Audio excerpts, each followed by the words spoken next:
नमस्कार, मी जुईली आणि आपण पाहताय कोकणचा नंबर 1 महा चॅनल कोकण साधलाय. 4G 5G आलं तरी गुरुजींशिवाय पर्याय नाही. सोशल मीडियावरचा हा विनोदाचा भाग जरी आपण बघायला तरी बऱ्याच अंशी हे वाक्य अगदी खरं आहे. म्हणजे नेटवर सगळी जरी माहिती असली तरी आपल्या आयुष्याला योग्य दिशा देण्याचं काम आणि माहिती योग्य आहे की अयोग्य आहे हे सगळं योग्य प्रकारे समजून सांगण्याचं काम हे शिक्षकांचंच असतं. आणि विद्यार्थी आणि शिक्षकांचं एक खास नातं असतं. आणि गेली 14 वर्ष या अध्यापन क्षेत्रात स्वतःच्या वेगळ्या कामामुळे ज्यांनी एक वेगळा ठसा उमटवलाय असे वैभववाडी तालुक्यातील मौदे या गावचे बालभवन विद्यामंदिर या शाळेत गेली 14 वर्ष जे सेवा बजावत आहेत ते संतोष मोहिते पाटील सर. त्यांच्या कामाची दखल घेत जिल्हा परिषदेच्या वतीनं त्यांना आदर्श शिक्षक या पुरस्कारानं गौरविण्यात आलं. त्यांच्या संपूर्ण कार्याचा आढावा आपण या माध्यमातून जाणून घेणार आहोत. सर, आपलं मनपूर्वक स्वागत कोकण साध लाईव्हच्या या स्टुडिओमध्ये. धन्यवाद. पहिला प्रश्न नक्कीच असा आहे की आदर्श शिक्षक पुरस्कार तुम्हाला नुकताच मिळालाय, त्यातून तुम्हाला सन्मानित करण्यात आलाय. पालकमंत्री रवींद्र चव्हाण यांच्या हस्ते तो सुपूर्द करण्यात आलाय. काय भावना आहे? आजच मला पुरस्काराचं वितरण झालं. ते चांगल्या प्रकारे कार्यक्रम घेण्यात आला. एव्हा कोकण आपलाच असा असं हे आपलं वाक्य आहे जिल्ह्याचं आणि त्या वाक्याला साजेसच असं मी आजच माझ्या आईवडिलांना सिंधुदुर्ग जिल्ह्यात घेऊन आलो तो पुरस्कार स्वीकारण्यासाठी. आपला जिल्हा हा गुणवत्तेत खूप मोठ्या आघाडीवरती आहे. स्वच्छतेच्या बाबतीतही देशात त्याचा नंबर आहे आणि या जिल्ह्याचा पुरस्कार मिळवणं हे मला भाग्याची गोष्ट वाटते. आणि हा जिल्हास्तरीय पुरस्कार असं नाही तर जणू काय राष्ट्रीय स्तरावरचा पुरस्कार मला मिळाल्यासारखं वाटतं या पुरस्काराच्या निमित्तानं. सर, आता तुमच्या कामाकडे येऊया. म्हणजे तुम्ही विविध उपक्रम राबवत असतात आणि त्यातून विद्यार्थ्यांना तुम्ही एक दिशा देण्याचं काम करत असतात. विद्यार्थ्यांना या सगळ्या प्रक्रियेत सामावून घेऊन तुम्ही पुढे जात असतात. तर पहिला मुद्दा आहे तो विज्ञान प्रदर्शनात तुमच्या विद्यार्थ्यांनी चमकदार कामगिरी केली, तर त्याविषयी काय सांगाल? विज्ञान प्रदर्शन म्हणजे एक हातखंडाचा आहे माझा. कारण गेली देवगडमध्ये मी 10 वर्ष सेवा बजावलेली आहे. तर त्या 10 वर्षामध्ये 7 वर्ष मी देवगड तालुक्यात विज्ञान प्रदर्शनामध्ये विद्यार्थी कृती या प्रकारात प्रथम आहे. आणि तिथूनच जिल्हास्तरावरती सुद्धा मी सहभाग घेतलेला आहे. पुन्हा राज्यस्तरावरती सुद्धा 2 वेळा माझे विद्यार्थी चमक दाखवून आलेले आहेत. तर असं आहे. याचबरोबर वैभववाडीमध्ये सुद्धा काम करत असताना शिक्षकवृत्ती या प्रकारात मी 2 वेळा प्रथम क्रमांक मिळवलेला आहे. जिल्हास्तरावरती सुद्धा माझा नंबर आलेला आहे. तर विज्ञान प्रदर्शन म्हणजे जणू विद्यार्थ्यांना एक उत्साह असतो, एक प्रेझेंट करण्याची एक ताकद असते, मांडण्याची ताकद. आणि ही सर्व पाहता विद्यार्थ्यांच्या मने सुप्त गुण असतात, त्यांचा विकास म्हणजेच हे विज्ञान प्रदर्शन असतं. आणि खूप विद्यार्थी यामध्ये इन्व्हॉल्व होतात, ॲक्टिव्ह राहतात. आणि खरंच विज्ञान प्रदर्शन एक विद्यार्थ्यांसाठी एक मोठा उत्साहाचा असं एक तो संमेलन असतो, सोहळा असतो. अगदी बरोबर सर. तुम्ही तुमची स्वतःची कविता संग्रह आहेत आणि त्याचबरोबर ललित लेखनाची पुस्तकं सुद्धा प्रकाशित झाली आहे, त्याविषयी काय सांगा? माझे जे काका आहेत तर ते लेखक आहेत, बालकथाकार आहेत. जवळपास त्यांची 40 पुस्तकं प्रकाशित आहेतच. महाराष्ट्र शासनाची त्यांना मान्यताही आहे. तर माझे सुद्धा त्यांच्या पावलावरती पाऊल टाकत असं कविता संग्रह आहेत. काव्यांकुर नावाचा माझा पहिला कविता संग्रह प्रकाशित झालेला आहे 2021 साली. त्यानंतर बाहुलीचं लग्न, माकडांची शाळा असे काही कविता संग्रह प्रकाशित आहेत. शिवाय मी वाघोटण येथे 10 वर्ष काम करत असताना तिथले काही अनुभव आहेत. तर त्यांचं मी शाळा आणि वाघोटण अशा नावाचं एक पुस्तक मी प्रकाशित केलेलं आहे. तर त्या शाळेच्या बाबतीत जे काही किस्से घडले, गावाच्या बाबतीत जे काही प्रसंग घडले तर ते सर्व त्या पुस्तकामध्ये मी समाविष्ट केलेले आहेत.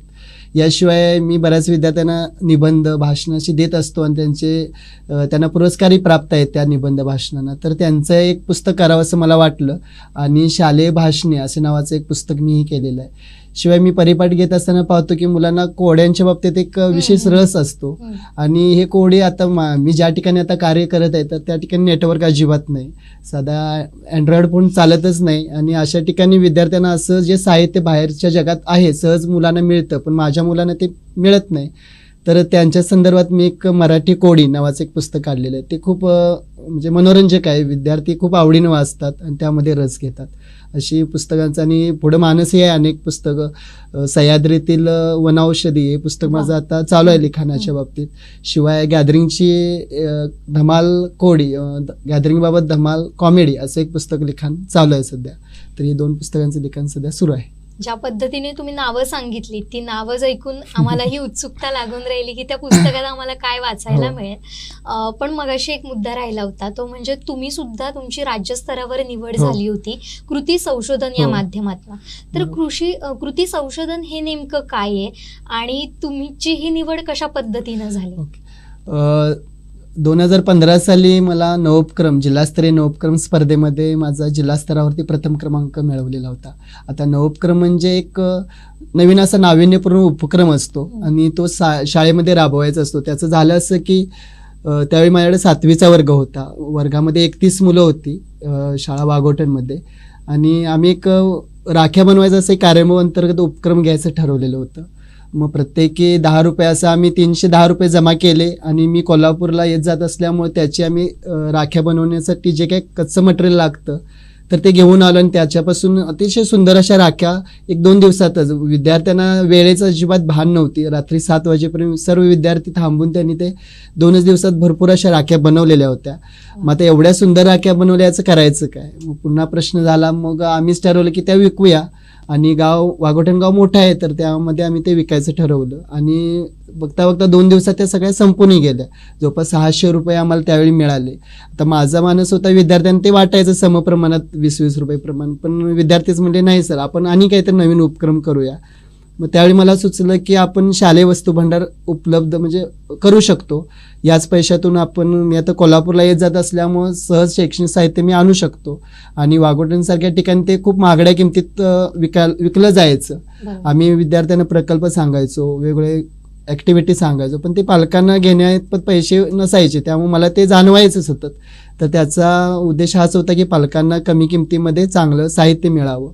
मग 600 रुपयाचं आम्ही थोडं बेसिक तत्व थोडंसं साहित्य आणलं, पण ते असं वाढत गेलं की बघता बघता त्याचा खूप मोठा पसारा झाला. मुख्याध्यापकाने आम्हाला एक अखंड कपाटच दिलं की ज्यामध्ये आम्ही ते साहित्य ठेवत होतो आणि विद्यार्थी होते माझे तर तेच हँडल करायचे, सर्व विद्यार्थीच विकायचे. आणि अशा प्रकारे ते विकलं जायचं. पण काय व्हायला लागलं, एक समस्या त्यामध्ये निर्माण झाली. कारण काय व्हायला लागलं, एक नमुना म्हणजे 35 रुपयाची वही मी त्यावेळी 22 रुपयाला मला कोल्हापूरला मिळायची आणि ती मी 22 रुपयालाच विद्यार्थ्यांना द्यायचो. पण व्हायला लागलं असं की विद्यार्थी घरातून 35 रुपये आणायचे आणि 22 रुपये मला देऊन उरलेले पैसे ते खाऊ खायचे. म्हणजे माझा उद्देश हा होता की माझ्या ज्या गरीब पालक आहेत तर त्यांना तो फायदा व्हावा, पण तसं व्हायचं नाही. मग ही माझ्या 1-2 महिन्यानंतर गोष्ट लक्षात आली. तर मी ठरवलं नाही तर या बाबतीत आपण काहीतरी करायला हवं. तर मी ती 35 रुपयाची वही विद्यार्थ्यांना सांगूनच 27 रुपयाला देऊ लागलो. थोडा फायदा आपणही घ्यायचा आणि असं ठरवलं. आणि तो फायदा घेत घेत आम्ही 1.5 वर्षामध्ये मॅडम जवळपास 3000 रुपये जमले नफ्याचे. आणि ते आम्ही मुख्याध्यापकांना सापुदपा योजनेअंतर्गत त्यांना ते देऊ केले. म्हणजे आज माझी एक विद्यार्थिनी मौद्यात वाघोटणमध्ये तिला ते 3000 रुपयातून तिचं एक शैक्षणिक पालकत्व अजूनही मिळतं. मी जरी तिथं उपलब्ध नसलो तरी आमच्या विद्यार्थ्यांनी जो काही शालेय वस्तू भांडार चालवला तर त्यातून असा हा नवोपक्रम होता. आणि याचं मी लिखाण केल्यानंतर याला मला जिल्हा स्तरावरती प्रथम क्रमांक मिळालेला. पुन्हा माझी निवड राज्यस्तरावरती या अंतर्गतच झाली आणि त्या ठिकाणी मी सुंदर हस्ताक्षर कृती संशोधन केलं. आता कृती संशोधन म्हणजे काय, नवोपक्रम वेगळा भाग असतो, त्यामध्ये नाविन्यपूर्ण उपक्रम असतात.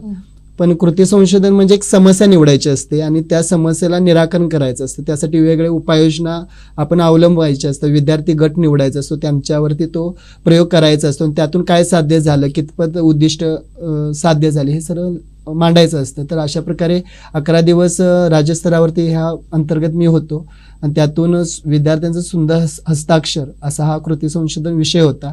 आता हस्ताक्षर म्हणायला गेलं तर बघा, आपल्याला अस्वच्छ ठिकाणी कुणाला राहायला आवडत नाही, तसं अस्वच्छ अशुद्ध लिहिलेलं कुणाला वाचायला आवडेल, नाही आवडणार ना.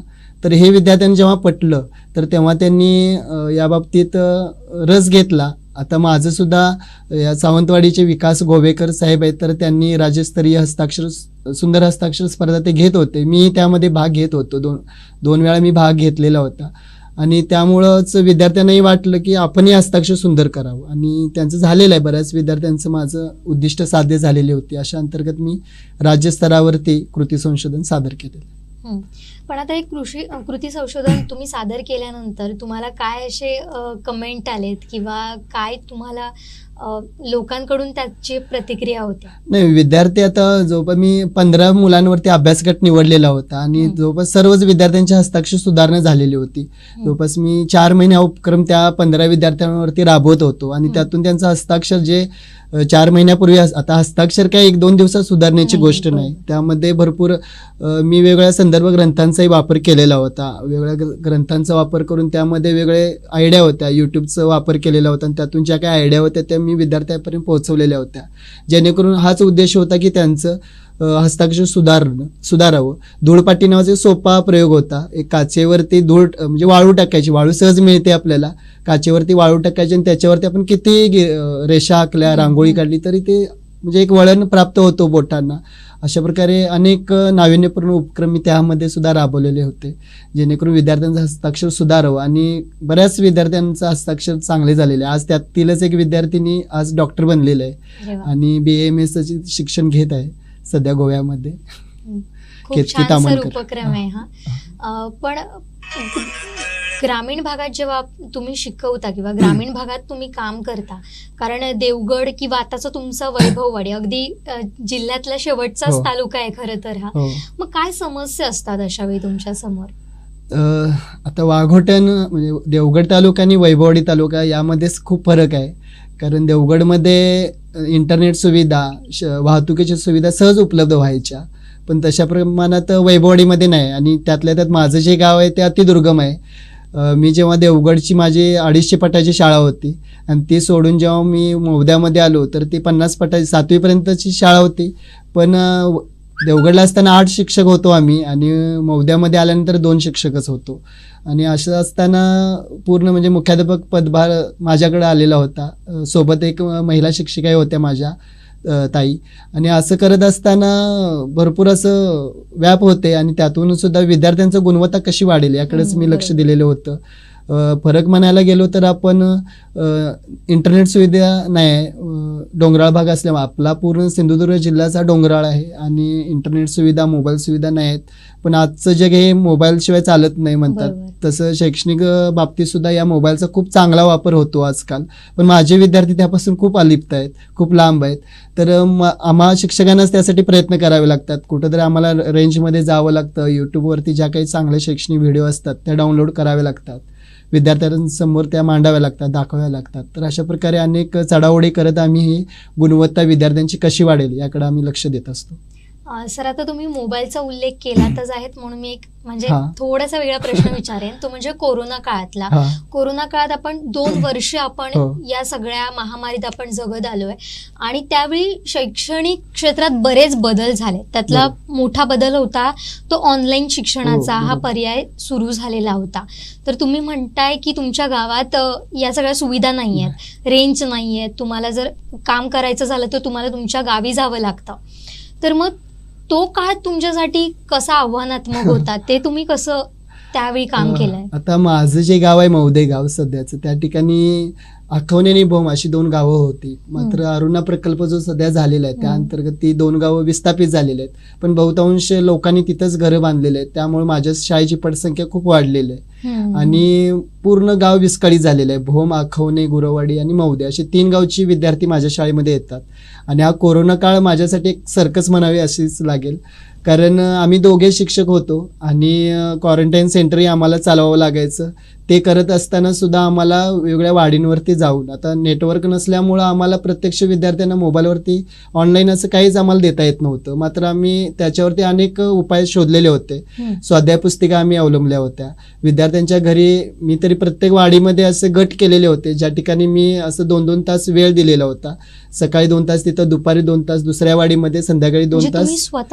स्वतः जवळपास 6 महिने मी तरी गावी गेलेलोच नव्हतं त्यावेळी आणि पूर्ण फॅमिलीपासून अलिप्त होतं. पण मात्र विद्यार्थ्यांना याही काळात कसं शिक्षण मिळेल यासाठी खूप प्रयत्न करत होतो. ग्रामपंचायतमध्ये सुद्धा आम्ही काही वर्ग भरवत होतो.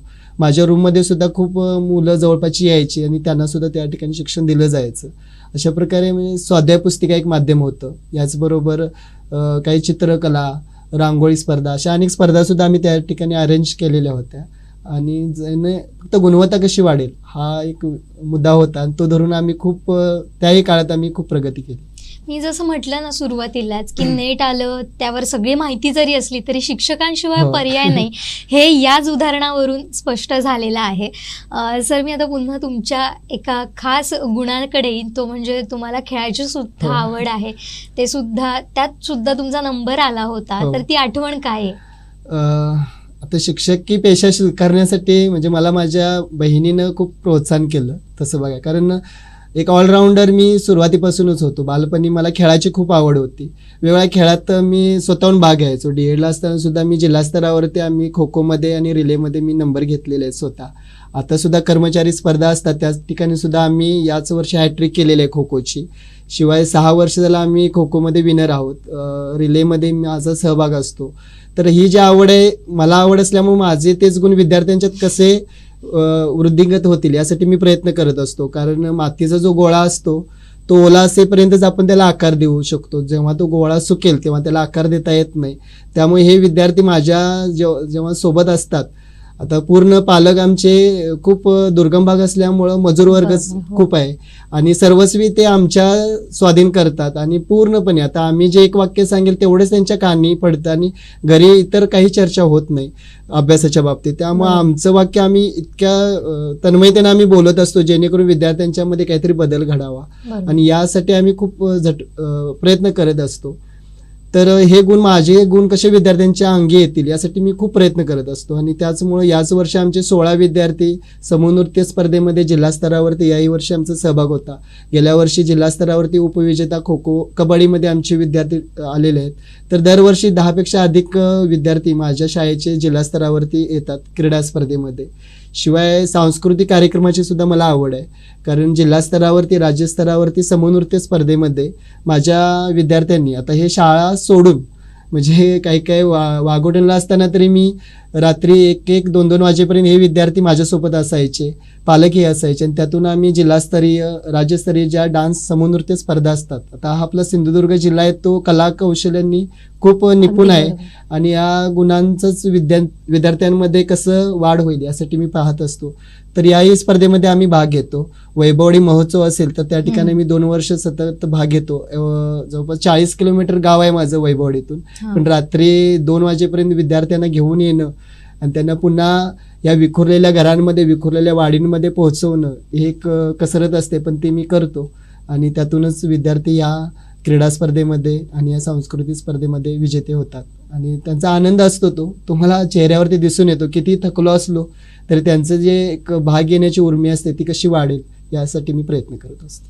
म्हणजे आपण आपल्यासोबत आपले विद्यार्थी मोठं व्हायला हवेत, हीच खरी तर त्यामागचा उद्देश तुमचा आहे आणि ते तुमच्या बोलण्यातून आम्हाला इथे जाणवत आहे. सर, खूप सुंदर तुमचे उपक्रम असतात.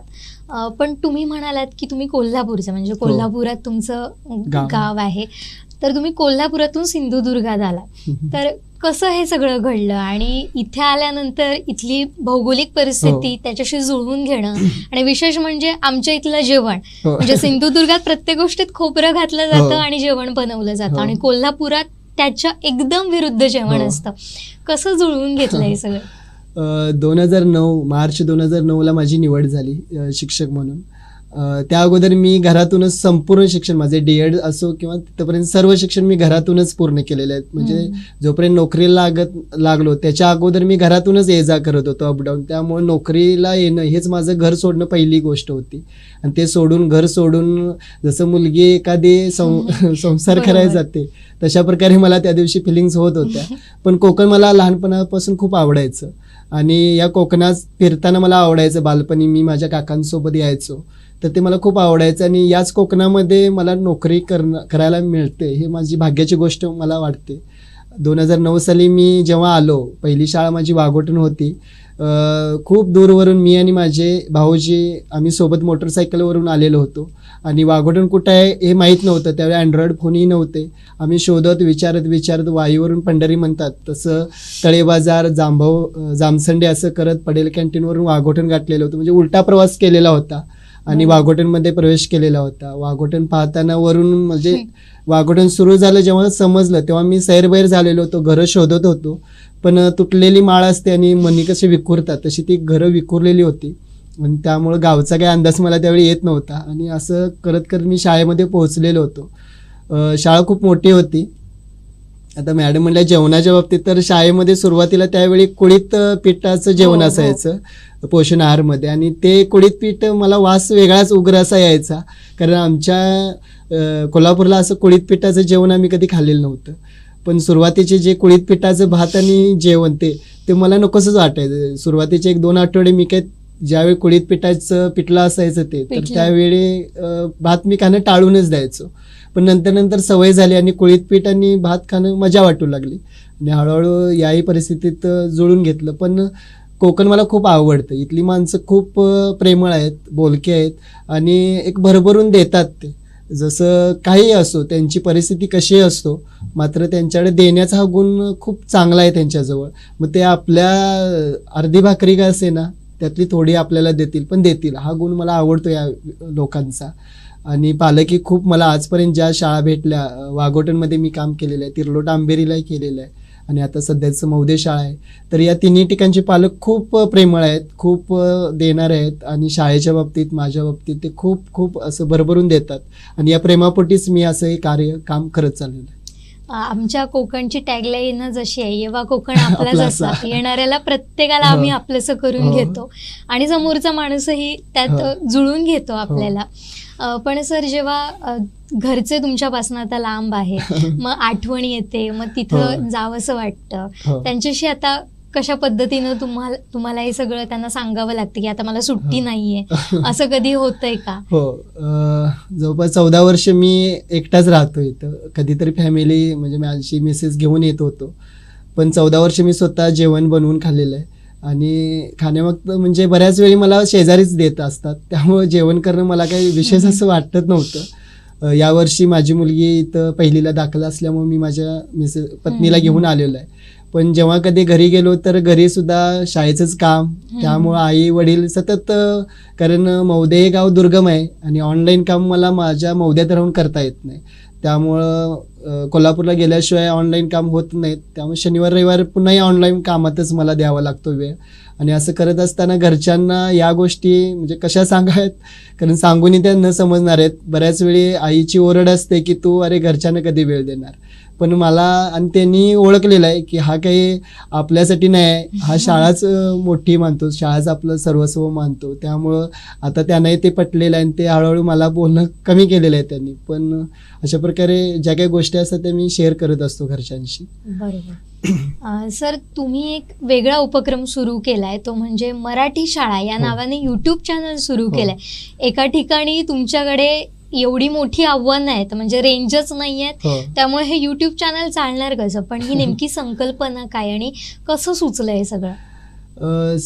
आता जवळपास सांस्कृतिक कार्यक्रमात एक हातखंडा आहे, कारण विद्यार्थ्यांचं गॅदरिंग बसवणं, कारण विद्यार्थ्यांना एक सुप्त गुण असतात आणि सुप्त गुण त्यांना समाजापुढे मांडण्याचं एक व्यासपीठ म्हणजे स्नेहसंमेलन असतं. तिर्लोट आंबेरी सारख्या ठिकाणी सुद्धा मी काम केलेलं आहे. 16 विद्यार्थी होते माझ्या 1ली ते 7वीच्या वर्गामध्ये आणि 8 वर्ष स्नेहसंमेलन त्या ठिकाणी काही झालेलं नव्हतं. पण जेव्हा स्नेहसंमेलन मी सुरुवात केली, हळदी कुंकू कार्यक्रम घेतले, 16 विद्यार्थ्यांची सहल कशी न्यायची हा प्रश्न होता, म्हणून आम्ही पालकांना घेऊन सहल अरेंज केली. असे अनेक उपक्रम राबवले आणि त्या वर्षीच 1,89,000 एवढा शैक्षणिक उठाव झाला आणि आमची ती शाळा डिजिटल झाली. म्हणजे हे सगळं स्नेहसंमेलन राबवत असताना त्याच्या ज्या काही नाटिका होत्या किंवा त्याचे काही डान्स होते ते इतरांना सुद्धा बघता यावेत किंवा त्यांना सुद्धा एक मार्गदर्शक ठरावेत, म्हणून मी ठरवलं की हे आपल्यापर्यंतच न ठेवता आपण समाजापुढे घेऊन जाऊया. आणि त्यासाठी मी मराठी शाळा नावाचं यूट्यूब चॅनल चालू केलं. त्यामध्ये मी अनेक शैक्षणिक व्हिडिओ टाकलेले आहेत. मी जवळपास 40 शैक्षणिक साहित्य तयार केलेलं आहे. त्यामध्ये सुद्धा माझा वैभवडी तालुक्यात आणि आपल्या जिल्हास्तरावरती प्रदर्शनात नंबर आलेला आहे. आणि त्यांचे सर्व शैक्षणिक साहित्यांचे व्हिडिओ माझ्या या चॅनलवरती पाहायला मिळतील, ज्या पालकांना आणि विद्यार्थ्यांना दोघांनाही त्या उपयुक्त आहेत. तर हे सर्व आपल्यापर्यंतच न ठेवता आपण समाजापर्यंत कसं नेता येईल यासाठी म्हणून मी मराठी शाळा नावाचं व्हिडिओ चॅनल चालू केलं. त्यामध्ये भाषणं आहेत विद्यार्थ्यांची, स्नेहसंमेलन आहेत, शिवाय काही शैक्षणिक व्हिडिओ आहेत. असे अनेक शाळेमध्ये जे काही ॲक्टिव्हिटी उपक्रम राबवलेले आहेत मी आजपर्यंत, तर त्यांचेसुद्धा व्हिडिओ यामध्ये समाविष्ट केलेले आहेत. आणि अशा प्रकारे चॅनल चालू आहे. सध्या मौद्यासारख्या ठिकाणी राहत असताना त्याकडे जरा दुर्लक्ष होतं, कारण सोमवार ते शुक्रवार अजिबात रेंज नसते. शनिवार जेव्हा गावी जाऊ तेव्हा काहीतरी वेळ मिळत असतो. त्यामुळं हे चॅनल आता 1-2-3 वर्षामध्ये आमचं जास्त व्हिडिओ अपलोड होत नाहीत, पण करतो मी ज्यावेळी मला वेळ मिळतो त्यावेळी ह्या चॅनलवरती मी अपलोड करत असतो. आणि याला लाईक आणि सबस्क्राईब भरपूर आहेत. खूप लोक पाहतात आणि त्यांनाही आनंद मिळतो. नक्कीच, म्हणजे या माध्यमातून तुमचे कसे उपक्रम असतात ते सगळ्यांनाच बघायला मिळतील. आणि जर तुम्ही सुद्धा आतापर्यंत मराठी शाळा हे यूट्यूब चॅनल सबस्क्राईब केलं नसेल तर तेही करा. त्याच्या माध्यमातून तुम्हाला सुद्धा त्याचा फायदा होऊ शकतो. सर, एक म्हणजे सगळ्यांचीच खंत आहे खरं तर, आणि तुम्ही असू देत किंवा मी असू दे, आपण मराठी माध्यमातून शिकलोय. आणि आता आपण पाहतोय की अनेक मराठी शाळा अशा आहेत ज्या बंद होण्याच्या मार्गावर आहेत. काही तर बंद सुद्धा झालेले आहेत कारण विद्यार्थी येत नाही आहेत. तर आणि अनेक पालकांचा असा ओढा आहे किंवा एक समज आहे की आपला विद्यार्थी जर इंग्रजी माध्यमातून शिकला तर तो पुढे काहीतरी चांगलं करू शकतो, मराठी माध्यमात शिकला तर ते कमीपणाचं वाटते, कुठेतरी ही भावना आहे आता निर्माण होते. तर या मराठी शाळा, तुमचं यूट्यूब चॅनल, त्यावरूनच मी हा धागा पकडते. तर मराठी शाळा टिकवण्यासाठी, त्यांचं अस्तित्व राखण्यासाठी आपल्याला काय करावं लागेल? आता मॅडम, तुम्ही बोलताना बोललात की आपल्याला कमीपणा वाटेल, तर हीच गोष्ट मला वाटतं पालकांच्या ध्यानीमनी असते की माझं मूल मराठी शाळेत शिकतं, इंग्लिश मिडियमला शिकत नाही, शेजाऱ्याचं शिकतं. ही जी कमीपणाची भावना आहे त्यामुळेच पालकवर्ग जो आहे तो विद्यार्थ्यांना मराठी शाळेमध्ये पाठवायला विरोध करत असेल. किंवा आता आपल्या इथं जे काही मराठी शाळांची पट कमी होत आहेत त्याला हे कारण नसावं असं मला तरी वाटतं आपल्या जिल्ह्यामध्ये. कारण आपल्या इथं रोजगाराची तेवढी उपलब्धता नाही आहे. त्यामुळं मुंबईसारख्या ठिकाणी स्थलांतर खूप मोठ्या प्रमाणात होत असतं आणि त्यामुळं पालकवर्ग त्या ठिकाणी जात असतो मजुरीसाठी, उद्योगधंद्यांसाठी, लोक कामासाठी. त्यामुळं विद्यार्थी सुद्धा त्यासोबत जात असतात. त्यामुळे आपल्या शाळेंची पटसंख्या कमी होत असेल. पण मराठी आणि इंग्लिश माध्यम या बाबतीत जर बघायला गेलो तर मला वाटतं इंग्रजी माध्यम असं तितकंसं खूपसं ॲक्टिव्ह आहे असं नाही. कारण आज जर पाहायला गेलो आपण तर इंग्रजी भाषा बोलणारे किती देश आहेत ज्या ठिकाणी इंग्रजी लँग्वेज आपण इंटरनॅशनल लँग्वेज म्हणून त्याकडे पाहिलं जातं. पण किती असे देश आहेत की ज्या ठिकाणी फक्त इंग्लिश बोललं जातं. आता जवळपास 6-7 देश असे असतील मोठे की त्या ठिकाणी इंग्रजी भाषा चालते. पण बहुतांश असे काही देश आहेत, आता चीन आहे, जपान आहे, जर्मन आहे, तर त्या ठिकाणी इंग्रजीच भाषा चालते असं नाही. तर त्या ठिकाणी आपण दुसरी भाषा शिकून जाऊ शकतो. जपान, जर्मनी भाषा शिकून आपण त्या ठिकाणी सुद्धा आपला वेगवेगळ्या क्षेत्र आहेत की त्या ठिकाणी आपल्याला जॉब मिळतात. आपले पंतप्रधान साहेब आहेत की त्यांनी असे अनेक व्ह्यूज आपल्याला दाखवलेले आहेत की त्या ठिकाणी आपण अशा माध्यमातून आपल्या गुणवत्तेत वाढ करून अशा देशांमध्ये सुद्धा इंग्रजी न शिकता, इंग्रजीचा फक्त जास्त यूज न करता इतर भाषांचा सुद्धा अवलंब करून आपण त्या देशांमध्ये नोकरी सहजपणे मिळवू शकतो. आता माझी कन्या सुद्धा इयत्ता 1ली दाखल आहे आणि ती माझ्या शाळेत शिकते. असं कुठं नाही की मराठी शाळेत शिकलेला विद्यार्थी IPS होत नाही, IAS होत नाही. तर होऊ शकतो. मराठी शाळेमध्ये जरी आपण शिकत असलो तरी आपण इंग्रजीचा विषयाचा अभ्यास चांगल्या प्रकारे करू शकतो ना. तर त्या ठिकाणी अभ्यास करून आपण इंग्रजीवरती प्रभुत्व मिळवू शकतो. ते काही इंग्रजीवरती प्रभुत्व मिळवायचं आहे म्हणून इंग्रजी माध्यमाची शाळा पाहिजे असं कुठं काय. आपलं जे मूल आहे तर ते मातृभाषेतच चांगलं शिकतं असं मला तरी वाटतं. त्यामुळे माझं मूल जे आहे ते मराठी शाळेतच शिकतं. आणि पहा ना, आपल्याला जी गोष्ट अवघड वाटते त्याकडे आपण जर सोप्या पद्धतीने त्याला ते मांडलं तर त्याला ते पटणार आहे. जर तेच इंग्रजी फॉरेन लँग्वेज आहे त्यातून जर त्याला समजावून सांगायला लागलो तर ते कितपत त्यानं ज्ञान ते ग्रहण करेल, शक्य नाही. त्यामुळे मला तरी वाटतं माझ्या या पालकांना विनंती आहे की त्यांनी इंग्रजी माध्यमाकडे न वळता मराठी माध्यमाकडे गुणवत्ता जिथं असेल मराठी माध्यमाची तिथं तुम्ही नक्कीच प्रवेश घ्यावा. आणि जे आपले पदाधिकारी आहेत त्यांना सुद्धा माझं सांगणं आहे की जर चांगल्या प्रकारे जर कर्मचारी वर्ग तिथं आपण प्रोव्हाइड करू शकलो, चांगल्या प्रकारे जर शिक्षकांची संख्या योग्य प्रमाणात जर देऊ शकलो तर असं जर आपण मॅनपॉवर जर देऊ शकलो तर का नाही मराठी मुलं पुढे जाणार. मराठी शाळेतली मुलंही पुढे जाऊ शकतात. आजकाल ऑनलाईन शिक्षण यावरती जोर आहे, वेगळे उपक्रम शिक्षकांना राबवायला दिले जातात. त्यामुळं अध्यापन आणि शिक्षक यांचं जे नातं आहे अध्ययन करणं ते खूपसं दुरावत चाललेलं आहे. तर आम्हाला जास्तीत जास्त अध्ययन करायला द्यावं असं मला वाटतं, जेणेकरून आम्ही आमची मुलं या इंग्रजी माध्यमाच्या मुलांपेक्षाही पुढं जाऊ, नेऊन दाखवू. आणि आजही ते जातात आणि नक्कीच जातील इथून पुढे. नक्कीच सर, हा महत्त्वाचा विश्वास तुम्ही व्यक्त केलेला आहे या ठिकाणी. सर, शेवटचा प्रश्न. आदर्श शिक्षक पुरस्कार मिळालाय, त्यामुळे जबाबदारी आणखीन वाढली. म्हणजे आतापर्यंत तुम्ही सांगितलं जसं की 1-1 वाजेपर्यंत तुम्ही घरीही जात नाही, या इथे तुम्ही झोकून दिलेला आहेत. पण पुढे काय आम्हाला तुमच्याकडून पाहायला मिळेल? नक्कीच एक आता सत्कार होत होते, हळूहळू दडपण वाढत चाललेलं होतं माझ्यावरती, कारण बरेच जण येत होते आता पुन्हा राज्यस्तरीय पुरस्कार आहे त्याच्यासाठी आपण प्रयत्न करायचेच आहेत असं म्हणत होते. पण मी नक्कीच प्रयत्न करेन. हा जो डोलार आहे तो नक्की सांभाळेन. पुरस्कारासाठीच नाही, फक्त माझ्या विद्यार्थ्यांची गुणवत्ता कशी वाढेल हेच माझं मुख्य उद्देश आहे. हा जो पुरस्कार आहे याच्यासाठी मी हे करत नव्हतो. माझे सहकारी शिक्षक आहेत केळकर सर, तर त्यांनी यासाठी आग्रह धरला की तुमचं भरपूर काय काय आहे, फक्त तुम्ही दाखवून द्या, प्रेझेंट करा, पाहूया आपल्याला. आणि या फक्त 15 दिवसात या गोष्टी घडल्या आणि मी तो प्रस्ताव सादर केला गेला आणि त्यातूनच हा पुरस्कार मला मिळाला. जे काय होतं ते माझं पाठीमागचं 14 वर्षातलं कार्य होतं आणि इथून पुढे याच्यापेक्षा जसं जास्तीत जास्त चांगलं कार्य मला कसं करता येईल यासाठी मी प्रयत्न करेन. नक्कीच आपल्यातले जे काही सुप्त गुण आहेत ते विद्यार्थ्यांच्यामध्ये कसे उतरवू शकेल यासाठी मी नक्कीच प्रयत्न करेन. खरं तर सर, या पुरस्कारासाठी तुम्हाला खूप खूप शुभेच्छा, तुमचं अभिनंदन. आणि खरं तुमच्यासारखे शिक्षक आहेत म्हणून अनेक विद्यार्थी आज वेगवेगळ्या क्षेत्रामध्ये पुढे जात आहेत, एक योग्य व्यक्ती म्हणून समाजात वावरत आहेत. त्याचं सगळं श्रेय आपल्यासारख्या शिक्षकांना जातं. तुम्ही आहात म्हणून आमच्यासारखे विद्यार्थी आहेत आणि तुमच्या या सगळ्या कार्याला खरंच सलाम. तुम्ही आम्हाला वेळ दिलात, आमच्याशी संवाद साधलात, त्याबद्दल आपलेही मनपूर्वक आभार. धन्यवाद मॅडम. धन्यवाद.